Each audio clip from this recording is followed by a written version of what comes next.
J'abandonne ma carrière de YouTube, ok? Bonjour à tous et bienvenue sur le channel. Mon appareil photo ne comprend pas mon top. D'ailleurs, vous non plus, j'imagine. C'est pas grave. C'est juste, c'est très fluo. Du coup, il sait pas trop comment ajuster les choses. Ça n'est pas le sujet de cette vidéo. Aujourd'hui, c'est le haul, anti-haul de la semaine, c'est-à-dire qu'est-ce qui va sortir, qu'est-ce qu'on veut pas, qu'est-ce qui est nouveau, qu'est-ce qu'on se fout de notre gueule. Et parallèlement, le jeu de la craquance, avez-vous acheté du maquillage cette semaine? J'ai craquance. Ça faisait un petit moment, j'étais dans un rut, mais ça y est, c'est revenu. Je vais vous en parler au cours de cette vidéo. Voilà, c'est ça. Alors, je prends mon téléphone avec mon pop socket. Ketchup Fantasy. Oh, le facteur. J'aimerais juste vous dire qu'il roule aussi sur lui-même. En stock, la nouvelle collection, by the way. Maintenant, même, si jamais. Allez, c'est parti, mon... Je commence par la nouvelle collection de Kiko. Et je vois que 45% ont trouvé été intéressés. J'ai eu beaucoup de commentaires de personnes qui m'ont dit c'est toujours la même chose. Vrai. Le packaging est super beau. Et je trouve pas que le packaging, ils ont fait un gros effort pour ces collections-là. L'imprimé dans les packaging est très beau par contre, sur le highlighter et tout. Le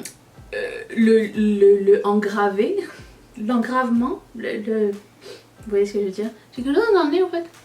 Souvent je m'en rends compte trop tard. C'est très joli, il y a beaucoup trop... Alors, c'est paradoxal chez Kiko parce que j'ai l'impression qu'il y a beaucoup trop de produits dans une seule collection.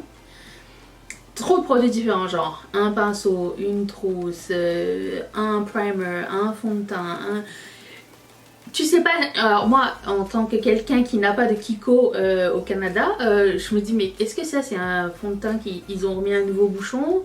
Est-ce que c'est un nouveau fond de teint, une nouvelle formule? Comment, je ne sais pas comment ça fonctionne, ok?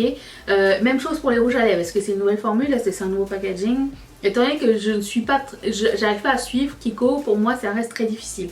Donc il y a beaucoup, alors c'est ça le truc, c'est qu'il y a beaucoup de produits, mais il n'y a pas beaucoup de choix de couleurs, c'est-à-dire c'est médium tout au plus. Si tu es plus foncé que médium, laisse tomber. Kiko nous a oubliés. Moi j'arrive à limite, genre les bronzers c'était... Je prends le plus foncé et encore des fois on dirait une poudre fixante pour mon visage. T'imagines si t'es plus foncé que moi, parfois c'est difficile. Parfois ils en sortent, hein, genre quand c'est l'été et que tu dois être plus bronzé que d'accoutumé, oui ils y pensent. Mais pour le reste non. Alors cette collection ne me tente pas du tout. C'est rare parce qu'en général j'adore les collections Kiko. Mais alors pour le coup, si j'avais eu un Kiko, j'aurais peut-être pas acheté celle-ci. Mais 45% trouvaient été intéressés. Ensuite...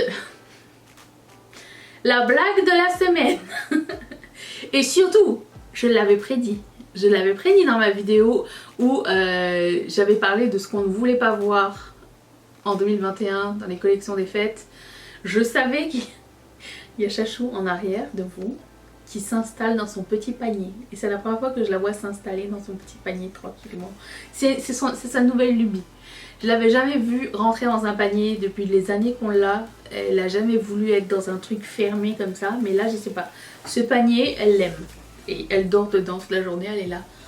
Il est trop petit pour elle. Elle déborde. Ça dépasse, ça dépasse. Mais c'est pas grave, elle est trop cute.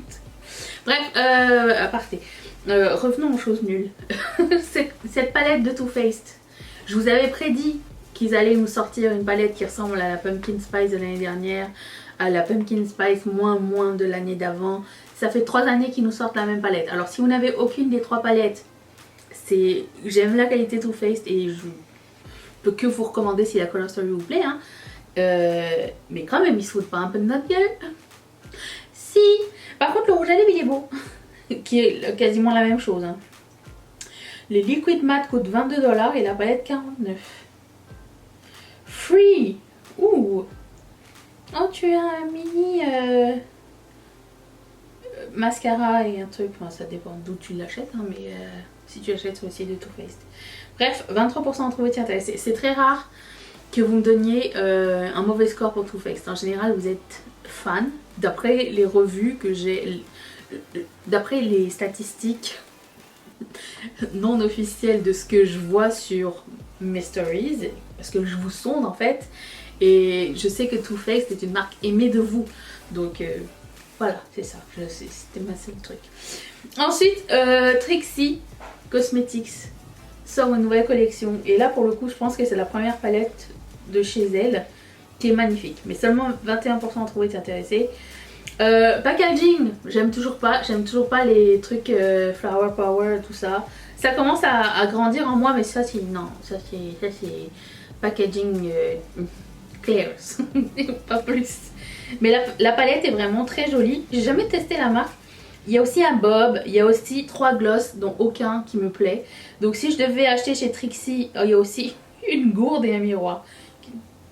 Qu'est-ce qui se passe en ce moment dans les marques de make-up? Ils nous sortent plein de trucs à côté, genre bientôt une planche à découper. Qu'est-ce qui se passe? Le premier qui me sort une planche à découper, j'abandonne ma carrière de YouTube, ok?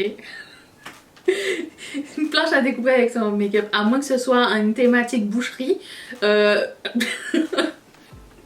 ou une palette charcuterie. Là, ça ferait du sens, mais sinon la planche à découper en cadeau, non. Mais en fait, j'avais une question pour vous. C'est pour afin des recherches personnelles, c'est une étude de marché. Est-ce que vous utilisez toujours vous savez, les petites palettes pour mélanger ou en alu ou pas?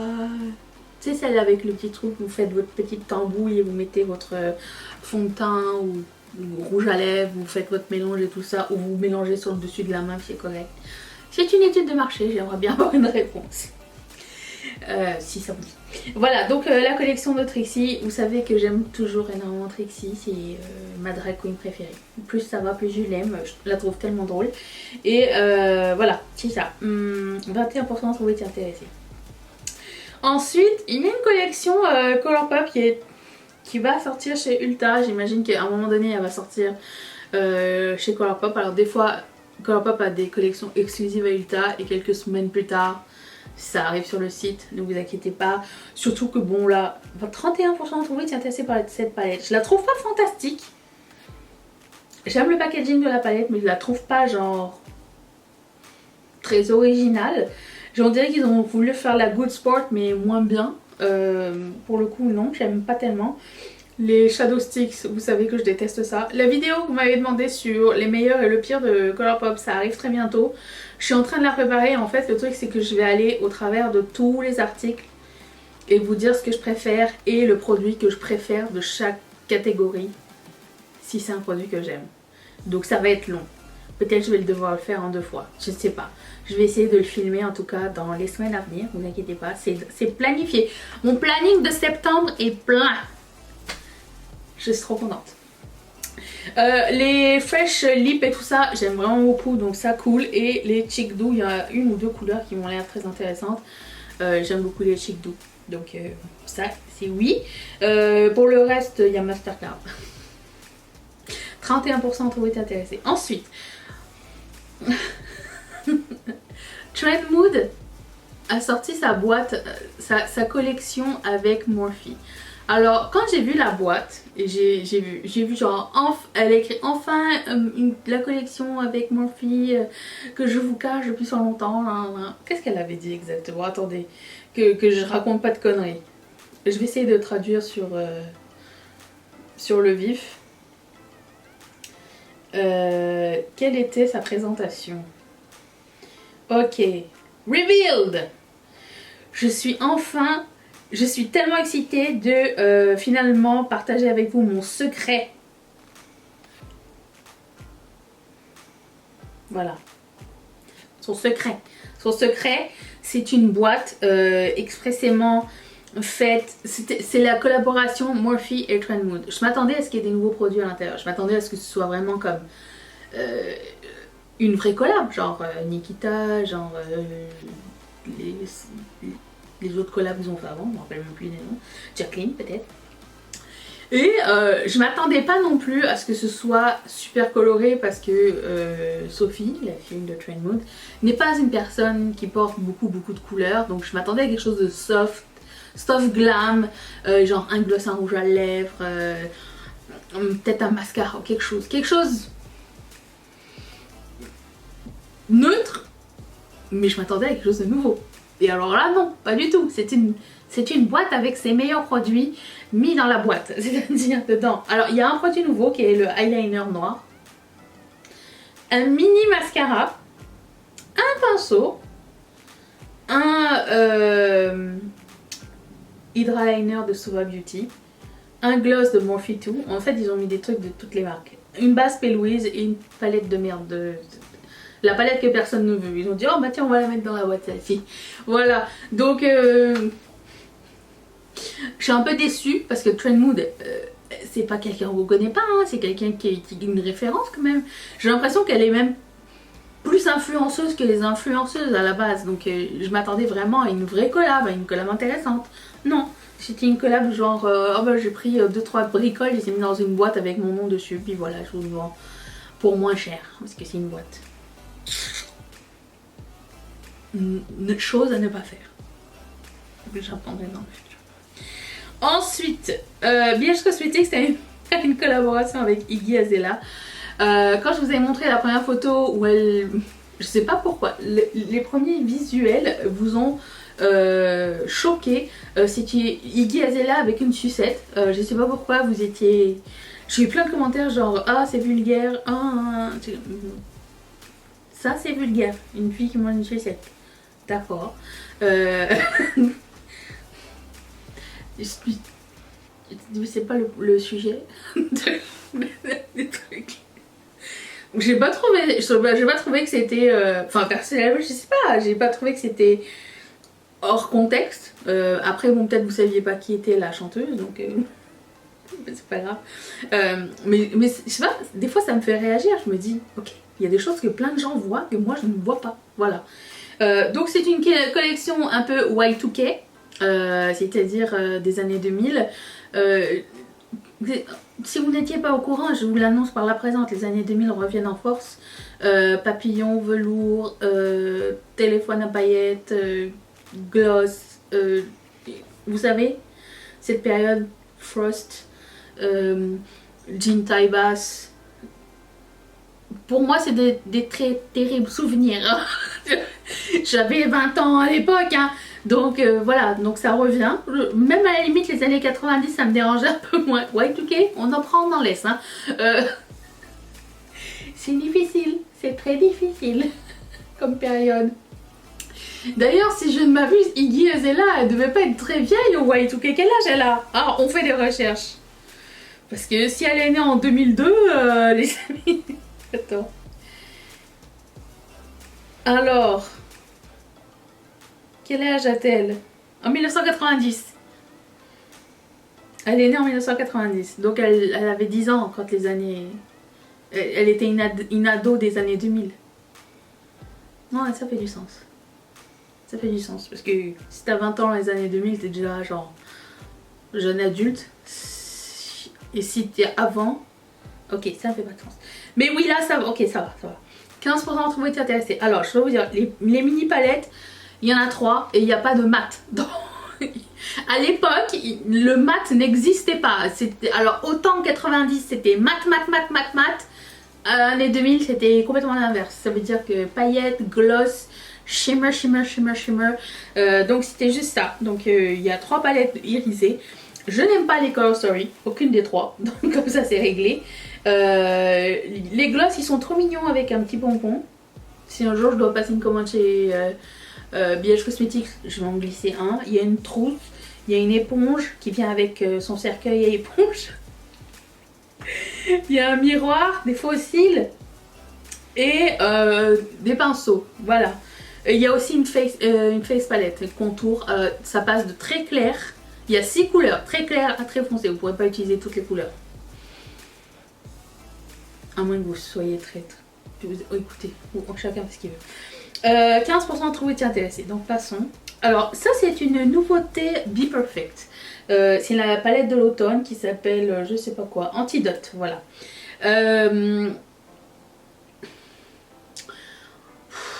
Mon cœur te dis je t'aime. Mon cœur aime cette palette. Je la trouve très belle, ok? Mes yeux me disent, rappelle-toi les expériences que tu as eues avec Be Perfect. Ça n'a pas fonctionné. Et aussi ma raison me dit, tu as déjà toutes ces couleurs.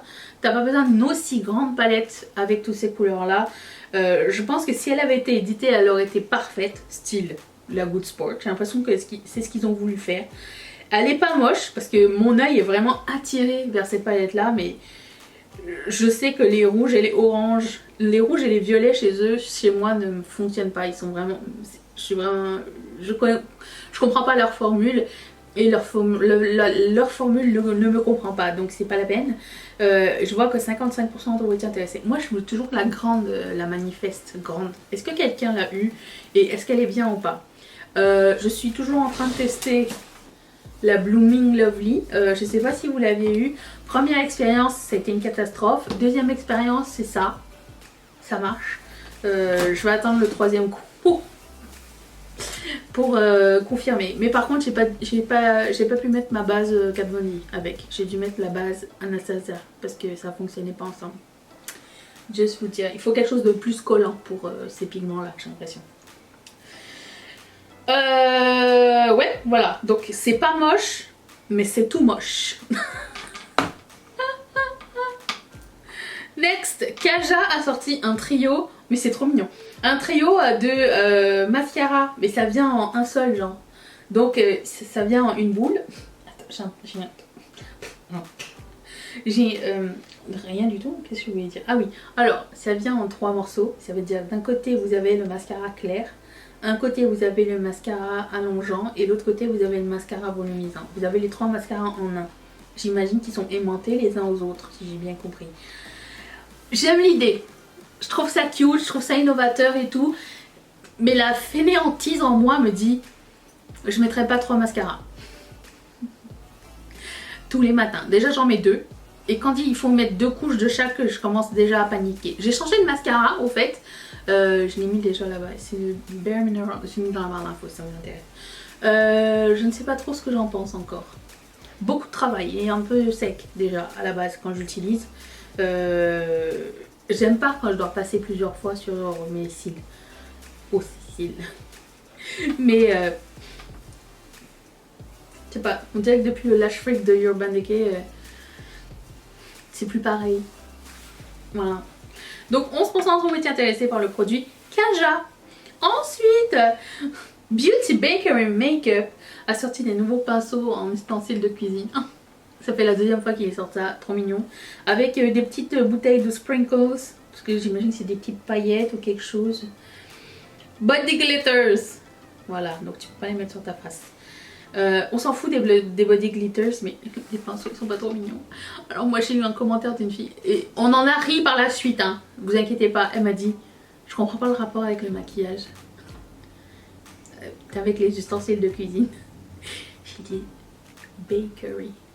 Beauty Bakery. C'est le rapport, je crois. Elle a fait, oh putain, je suis con. Mais ça m'a fait rire, j'aime bien échanger avec vous, hein. On peut rigoler quand même. Mais j'ai toujours adoré ça, je trouvais ça trop mignon. Le premier qu'ils avaient fait, je l'ai toujours pas, mais il est toujours dans le coin de ma tête. Beauty Bakery ici, c'est pas facile à se procurer, bizarrement. Quand j'avais été à New York, il y avait des magasins qui en vendaient. Sinon je pense qu'on peut trouver sur Look Fantastic si je ne me trompe pas, mais ici on n'a pas, enfin je n'ai pas trouvé. Si quelqu'un sait si au Canada on peut trouver Beauty Bakery, vous me le direz. 22% d'entre vous étaient intéressés. Ensuite, Tinkerbell. 62% d'entre vous étaient intéressés par la collection Colourpop et Tinkerbell. 62%, c'est énorme, énormissime. Ça faisait longtemps, j'ai l'impression qu'on n'a pas eu un aussi gros score. Alors cette collection est superbe, je l'ai acheté. J'ai ni une ni deux, j'ai pris la boîte collector direct. Je prends tout. De toute façon, je voulais tout, donc voilà, c'est réglé. J'ai pris la collection au complet, ainsi que. Voici, c'est là le moment craquant. J'ai pris 3 crayons à sourcils. C'est d'un coup qu'ils en aient plus. Si je vais faire des backups. Mais les prochains soldes qu'ils font, je vais prendre un backup de crayon à sourcils, un backup de ça pour l'année. Que si tu nettoies pas bien tes mains. Donc la collection Colourpop et Tinkerbell a été un franc succès. J'imagine, je sais pas, des fois je retourne sur le site pour voir est-ce que c'est sold out ou pas. Après que j'ai pu acheter, je peux faire comme si moi je l'ai eu. Mais non, j'ai beaucoup de temps à perdre. Mais hier j'avais pas de temps. Et donc, bah écoutez, je trouvais que c'était vraiment une collection super bien éditée. Une palette 9 fards, cool. 3 super chocs, 3 super chocs pour le visage. Il y avait quoi, 2 produits pour les lèvres et 2 eyeliners. C'est tout, je crois. C'était beaucoup, mais pas trop, mais bien sélectionné, je trouve. Moi j'ai trouvé ça génial, donc j'ai pris, surtout que la palette avait une color story super intéressante, donc j'ai pris ceci. Par contre, Tinkerbell, tu n'aimes pas ce personnage? Ah non, non, non, je trouve que c'est une... Je trouve que c'est une jalouse maladive. Très possessive de Peter Pan. Moi je l'ai toujours trouvé chiante en fait, j'ai toujours trouvé qu'elle elle voulait pas aider les gens. Voilà, petit fun fact. Alors qu'avant, dans les années 2000, j'étais super fan de Tinkerbell. Mais ça c'était avant que je voie le dessin animé. Et le film. Voilà, les choses ont changé. Bref, ensuite, nous avons une collection des fêtes qui arrive comme ça, qui se pointe. Celle de... comment ça s'appelle? C'est écrit dans ma face. YSL, YSL, Yves Saint Laurent. YSL. Yves Saint Laurent. Il paraît qu'on ne peut plus dire Yves Saint Laurent. Ça s'appelle maintenant YSL. Mais écoute, là-bas c'est la même chose. Il y a une palette pour les yeux et des rouges à lèvres. Qu'est-ce que j'avais dit qu'on voulait pas avoir? Un rouge à lèvres rouge. Et des palettes de neutre. Voilà, exactement tout ce qu'on voulait pas. De toute façon, de Yves Saint Laurent, YSL Beauty, on peut pas s'attendre à mieux. C'est leur niche et c'est comme ça, c'est correct. Mais bon, le rouge à lèvres rouge, Yves Saint Laurent, YSL, on le voit un petit peu tout le temps. Des fois, on l'a en échantillon gratuit. Alors bon, on n'a pas vraiment besoin. Bon, il y a un packaging vraiment super beau sur les baumes à lèvres là. Il est magnifique. Les baumes à lèvres ont l'air plus pailletés. Le rouge a l'air mat, d'après ce que je vois. Mais les baumes à lèvres ont l'air très beaux. Jamais tenté. Si j'en ai reçu un en échantillon avec une commande, il est grand comme ça. Ça va être parfait. J'ai toujours été attirée par le packaging et le jour où 24% d'entre vous étaient intéressés. Et le jour où je suis allée en magasin puis je suis allée voir comme à quoi ça ressemblait ces rouges à lèvres de Yves Saint Laurent, j'étais assez déçue de voir qu'ils n'étaient pas lourds. Je pensais qu'ils allaient être lourds et en métal et tout. Non, c'est en plastique. C'est beau de loin. C'est pas comme le packaging de, je sais pas, Givenchy, tu vois, par exemple, qui est super lourd et tout. Genre là, quand c'est lourd, c'est qualitatif. Là, j'avais peur de le casser en fait. Alors je sais pas, c'est peut-être moi. Je vous remercie d'avoir passé ce moment avec moi. Je vais filmer par la suite. Demain on se retrouve pour des swatchs de fard Bernovitch. Si ça vous tente d'aller regarder ça, rendez-vous demain. Ok, bon, j'ai un truc.